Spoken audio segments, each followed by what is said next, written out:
Fala, galera do Razão Tricolor, segunda-feira, dia 13 de março, pós-jogo. A gente já fez um grande pós-jogo falando sobre todas as circunstâncias e nuances do jogo contra o Ferroviário no domingo, tá aqui na nossa playlist.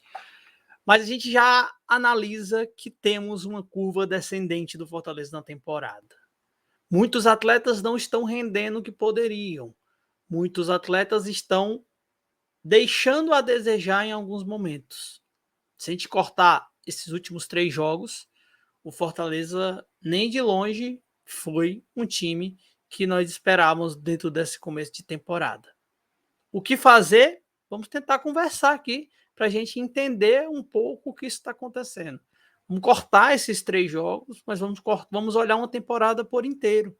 Uma temporada que tem muitas vitórias, tem um time classificado na Copa do Nordeste, que ainda precisa ver se vai ficar entre os 2 primeiros para uma quarta de final. Tem um time que faz um campeonato cearense que passou para a semifinal e já começou a decidir essa semifinal. E tem um time que passou na Libertadores, tem um calendário internacional, que era o objetivo, mas que até o momento, nessa segunda fase, ou na terceira fase da Libertadores, segunda fase nossa dentro da competição, não conseguiu vencer o Cerro Porteño. Vamos fazer essa análise e dar pitacos e opiniões aqui nesse vídeo de hoje. Oh, meu amado tricolor, você é minha razão, você é minha paixão. Seja bem-vindo a mais um vídeo aqui no Razão Tricolor. Meu nome é Danilo Everton e eu te convido a ser inscrito aqui no canal, que é onde a gente fala de Fortaleza todo dia, de manhã, de tarde e de noite. Então se inscreva no nosso canal, deixa o like nesse vídeo. Se você puder compartilhar, compartilha com a tua galera. Eu sei que vocês participam de vários grupos de WhatsApp, traz mais gente por Razão Tricolor, que aqui a gente sempre vai ter a postura na derrota ou na vitória. Nós teremos sempre a postura de analisar de uma maneira racional e uma maneira em que o torcedor tente entender do jeito que o jogo foi, para não chegar aqui e falar um monte de besteira, esculhambar um outro e etc. Nossa postura é essa, e se você se identifica conosco, deixa o like, se inscreva no canal, e se você quiser ainda apoiar mais esse projeto, você tem como apoiar como membro aqui no Razão Tricolor Mosaico Razão Conselheiro. Eu te peço essa ajuda aí, beleza? Você pode mandar um gostei demais, que é um coraçãozinho aí, que é um superchat de vídeo, se você quiser também contribuir. E é isso. Meus amigos, a gente passa por um momento de instabilidade no Fortaleza.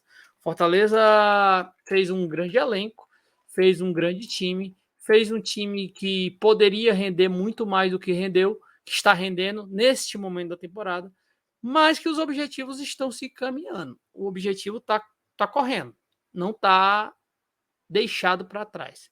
Não teve nenhum fracasso, vamos dizer assim, efetivamente nas competições que Fortaleza disputa. A gente olhar um campeonato cearense, perdemos a última partida no Clássico, que dói, um 2-1. Perdemos aquela grande oportunidade de ser primeiro, mas passando para a semifinal, estamos nessa correria. Ceará e Fortaleza empataram a semifinal, primeiro jogo, Ceará com o Iguatu, Fortaleza com o Ferroviário, no pós-jogo que a gente falou ontem, e continua o Ceará na frente por questão de pontos, né? Questão de pontos, o Ceará continua na frente. Isso, se o Ceará e Fortaleza forem para a final, o Ceará manda o segundo jogo com a sua maior torcida, né? Com a torcida 70-30 ou 60-40, com o maior número de torcedores na Arena Castelão. Essa é a vantagem para a final. Se a gente virar o rosto para a Copa do Nordeste, o Fortaleza está classificado, já se classificou com antecedência, mas perdeu 2 partidas, contra ABC e contra Ceará. Ambos os dois jogos com time reserva. Mas há uma crítica da torcida que não rodou muito essa questão no Campeonato do Nordeste. Não foi um time avassalador, como alguns querem e acham que o Fortaleza tem que ser, por conta do investimento feito de 208 milhões de orçamento. O grande ponto que eu quero trazer é que o Fortaleza pode ter o seu primeiro pequeno fracasso se ele não conseguir trazer essas quartas de final para dentro da Arena Castelão e ele ser mandante no jogo único. Se ele for terceiro, fica complicado. Se ele for quarto, pior ainda. Fortaleza vai decidir fora um campeonato do Nordeste, uma fase de campeonato do Nordeste. Aí talvez pode ser o primeiro fracasso nesse detalhe da Copa do Nordeste. Olhamos para a Libertadores, nós não jogamos bem lá no Uruguai, voltamos, jogamos um jogão muito bom, 4-0 e foi soberano. Copa Libertadores passamos. Chegamos na terceira fase, Cerro Porteño 1-0, Fortaleza não se ouve bem, perdeu um pênalti, perdeu oportunidades com o Tinga, com o Caleb, não fez o gol, não foi efetivo e o Fortaleza sai agora para o Paraguai. Nós vamos lá no Paraguai na quinta-feira buscar uma classificação de heróica até, porque tem que vencer lá para fazer essa classificação acontecer. Olhando essas 3 competições que estamos desenvolvendo, até agora os objetivos correm. Final do Campeonato Cearense, tá tudo aberto no Campeonato Cearense. Chegar na semifinal de Copa do Nordeste, o Copa do Nordeste nem acabou a fase de grupos ainda, mas já estamos classificados para as quartas, está no caminho. E o objetivo maior era ter um calendário internacional. E temos um calendário internacional. Os objetivos, até que sim. Mas há muitas críticas sobre o jogo do Fortaleza. Por que esse time não rende mais? Por que esse time não joga melhor?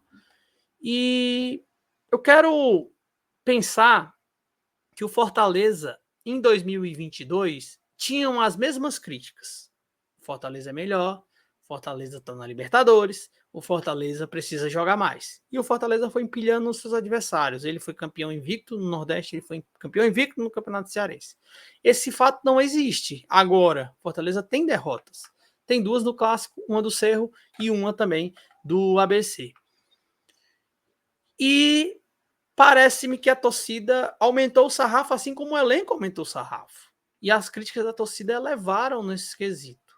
Fortaleza poderia ter saído da Arena Castelão ontem derrotado, sim. Mas também poderia ter saído vencedor, sim. Ele criou para isso. Como o ABC, a gente não tinha a oportunidade de sair vencedor naquele jogo do ABC lá no Frasqueirão, que a gente não criou. Teve um chute no jogo todo. Contra o Cerro, a gente sai derrotado e a gente poderia ter empatado aquele jogo ou até mesmo feito a virada. Ou talvez nem levado o gol. O si é muito grande nessas histórias. E aí a gente vê muito a situação do torcedor olhando para esse time dizendo, cara, esses caras não estão jogando, a postura desses caras é muito ruim, esses jogadores estão jogando a Deus dará, estão fazendo corpo mole, não é assim, não sei o quê. Eu acho muito raso esse tipo de argumento. O que eu acho é que o Fortaleza não teve um encaixe que ainda o Vojvoda não achou esse encaixe necessário para esse time. Ele rodou o elenco, ele trocou, ele misturou reserva com titular, ele criou um time titular, ele colocou um time realmente reserva, que a gente bate o olho e já sabe que ele é reserva. E nessa última partida ele mesclou. Mudou o esquema, jogou no 4-4-2, já jogou no 4-3-3, já jogou no 3-5-2 lá no Iguatu, lá contra o Iguatu na primeira partida, e jogou no 3-5-2 a última partida que a gente presenciou contra o Ferroviário, mas o time não consegue elevar o seu nível de futebol em março. Temos 2 meses, é claro, 2 meses e meio de campeonatos temos, mas o que a gente não consegue enxergar é esse time conseguindo fazer jogos melhores. Mas, ao mesmo tempo, a gente sabe que os jogadores têm, sim, qualidade suficiente para fazer jogos melhores. Então, uma parte da torcida que ela critica pelo resultado, isso é plausível. Mas tem uma parte da torcida que critica pelo rendimento. E tem alguns que criticam o resultado e o rendimento. Só que aí não bate às vezes, né? Porque mesmo ganhando, não rendendo bem, o cara vai criticar o resultado e o rendimento. Então, assim, tem 2 lados dessa moeda. Eu acho que o Fortaleza, ele não se encontrou na temporada. Eu acho que há uma postura diferente, acho que uma concentração diferente, e eu acho que não é postura, não é vontade, não é o jogador salto alto, essas besteiras todas eu não acredito que seja, eu acho que é concentração. O Fortaleza não está conseguindo chegar concentrado. O Fortaleza não está conseguindo ser o time maduro que ele foi no segundo semestre de 2022, que ele sabia o momento de acelerar, ele sabia o momento de dar a bola, ele sabia o momento de ser impositivo. O Fortaleza não está conseguindo esse equilíbrio de concentração e maturidade na temporada. É um time modificado? É um time modificado. É um time que tem também um elenco que já vem da temporada passada? É também. Mas quando há uma modificação, há um modelo de jogo diferente. O Fortaleza mudou esse modelo de jogo. Em 2022, ele joga no 3-5-2, no primeiro semestre, Pikachu vai embora, ele joga num 4-3-3, depois ele joga num 4-3-2-1, e agora ele jogou no 3-5-2, jogou no 4-3-3, já jogou no 4-2-2-2. Fortaleza tem tentado variar, o Vovô tem tentado achar esse time ideal e ele ainda não conseguiu. Ou se ele conseguiu, esse time ideal ainda não conseguiu ter suficientemente entrosamento para fazer um grande jogo que a gente vê. Muito se fala que o Fortaleza fez 2 grandes bons jogos na temporada. Do Bahia e do Maldonado. Muita gente fala isso. Talvez porque o placar foi mais esticado. Mas eu acho que o Fortaleza fez alguns bons jogos na temporada. E para mim, eu ainda critico, eu falo isso em live toda vez, que o jogo do Bahia, o Fortaleza não fez um grande jogo. Ele foi efetivo. E aí, esse é o ponto que eu quero chegar desse vídeo, sem esticar muito a baladeira. Fortaleza precisa de concentração e ser efetivo. Se ele não conseguir juntar esses 2 termos, ele não vai ser um time maduro. Ele vai sofrer e ele não vai conseguir fazer seus resultados acontecer. Eu já vi esse Fortaleza muitas vezes tentar mudar uma situação louca, trocar treinador. Nesses 36 anos de vida que eu tenho, já vi esse Fortaleza fazer muitas coisas para tentar mudar algumas coisas no funcionamento. A última coisa que eu vi de loucura para muitos foi a contratação de 8 atletas no final na janela da Série A 2022, na qual todo mundo dizia, tá gastando, vai cair para a Série B, falindo. E o Fortaleza se recuperou. Eu acho que não é um desespero, não é terra arrasada, tá? Temos 2 confrontos nessa semana. Quinta-feira tem um revés para ser superado, que é o Cerro Porteño, lá no Paraguai. É difícil? Sim. É impossível? Não. Nada é impossível no futebol. E no domingo a gente tem de novo um confronto contra o Ferroviário, e esse sim, que eu acho que é um time que aí o Fortaleza tem que se impor realmente. No Cerro Porteño ele tem que competir. Tem que competir e tentar superar a competitividade do adversário. Então eu fecho esse vídeo, que é mais uma análise dessa curva descendente que o Fortaleza está na temporada, falando que o Vojvoda e o seu elenco precisam trabalhar essa questão da concentração e da maturidade. Além, porque se eles estiverem concentrados, eles não são displicentes o suficiente para perder tantos gols. Se eles estiverem concentrados, confiantes, eles arriscam mais. Arriscando mais, tem mais possibilidade de fazer o placar, fazer o resultado, de ganhar jogos.